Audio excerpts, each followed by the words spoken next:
ጨለማን ተገን በማድረግ የሚፈጸሙ ወንጀሎችን ለመከላከል አዲስ አበባ ከተማ በጉያዋ ያሉ ጨለማ ሰፈሮቿን ወደ ብርሃን በመቀየር የዜጎችን ሰላምና ደህንነት እያረጋገጠች ቀጥላለች። በንፋስ ስልክ ላፍቶ ክፍለ ከተማ ከዚህ ቀደም ጨለማ የነበሩ መንደሮች ከማህበረሰቡ ጋር በመተባበር መብራት የገባላቸውና የሲሲቲቪ ካሜራ የተገጠመላቸው ሞዴል መንደሮችን የአዲስ አበባ ሰላምና ጸጥታ አስተዳደር ቢሮ ኃላፊ ወይዘሮ ሊዲያ ግርማን ጨምሮ የከተማዋ አመራሮች በምሽት ተዘዋውረው ምልከታ አድርገዋል። የቢሮ ኃላፊ ወይዘሮ ሊዲያ ግርማ በዚሁ ጊዜ እንዳሉት የከተማዋን ሰላም ዘላቂና አስተማማኝ ለማድረግ ከህብረተሰቡ ጋር በመተባበር በተሰራው ስራ ተጨባጭ ውጤት ተመዝግቧል። ህብረተሰቡ በቀጥታ ወንጀልን በመከላከልና ህገወጥ ድርጊትን በመከላከል ተሳትፎው እያደገ መጥቷልም ነው ያሉት። አካባቢውን በነቂስ እየወጣ በፈጠርናቸው የጸጥታ አደረጃጀቶች ላይ ተሳትፎን እንዲያረጋግጥ ማስቻል ነው።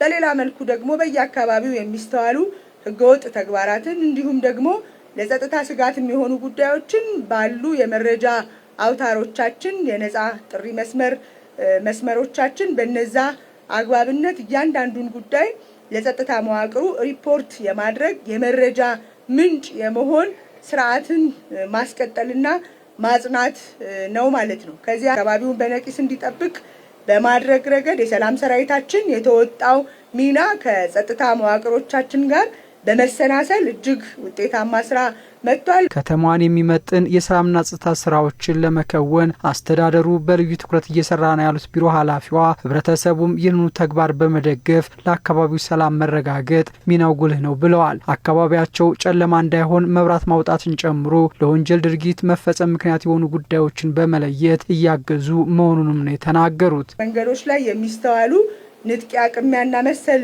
ጉዳዮች እንዳይፈጸሙ ከማድረግ አንጻር ጨለማን ተገን ተደርገው የሚፈጸሙ ወንጀሎችን በመከላከል ረገድ የመብራት ማስወጣት እንዲሁም ደግሞ ከተማችን አዲስ አበባን የሚመጥን የጸጥታ ስርዓት ከመዘርጋትም አንጻር የሲሲቲቪ ካሜራዎች በየብሎኩ እንዲመጡ ማህበረሰቡን በማሳተፈ መልኩ እንዲገጠሙ በማድረግ የወንጀል ምጣኔ 47 እጅ እንዲቀንስ ማድረግ ችለናል። ይሄ የሆነው የህዝብን ተሳትፎ ማላቅ በመቻላችን ከሁሉ በላይ ደግሞ በጸጥታ ጉዳይ ላይ የከተማችን ነዋሪ የባለቤትነት ስሜት እንዲሰማው በማድረግ ረገድ የሰራናቸው ስራዎች ውጤት ነው ብሎ መውሰድ ይቻላል። በንፋስ ስልክ ላፍቶ ክፍለ ከተማ ህብረተሰቡን በማሳተፍ የተሰሩ የሰላምና ጸጥታ ስራዎችም ለሌሎች ክፍለ ከተሞች አርያ እንደሚሆኑ ነው ወይዘሮ ሊዲያ የገለጹት። የመንገድ ዳር ደግሞ መስመሮችን በተመሳሳይ ችግር የገጠማቸውን ወይም ደግሞ እክል ያላቸውን የጥገና ችግር ያለባቸውን እነኚህን በመጠገን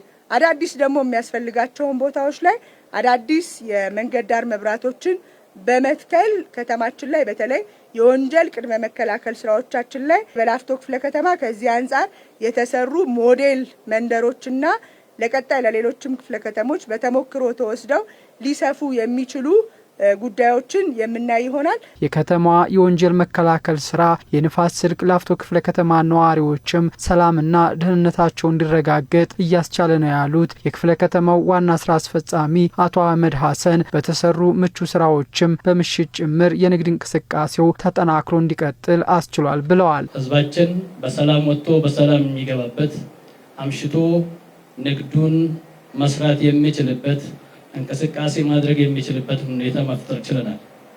መብራት ማውጣት ጨለማን ተገን አድርጎ የሚከናወኑ ወንጀሎችን ከማስቀረት አኳያ ሰሞኑን በአካባቢያችን እያየን ያለነው ውጤት ህዝባችን በነፃነት እስከ 4 ሰዓት እስከ 5 ሰዓት የሚንቀሳቀስበት ከተማ መሆኑን ያረጋገጠ ውጤት ማስገኘት ችሏል። በምሽት የስራ ጉብኝቱ በተሰሩ የቅንጅት ስራዎች የተገኙ ውጤቶችና የስምሪት ሂደቱ ምን እንደሚመስልም ተገምግሟል።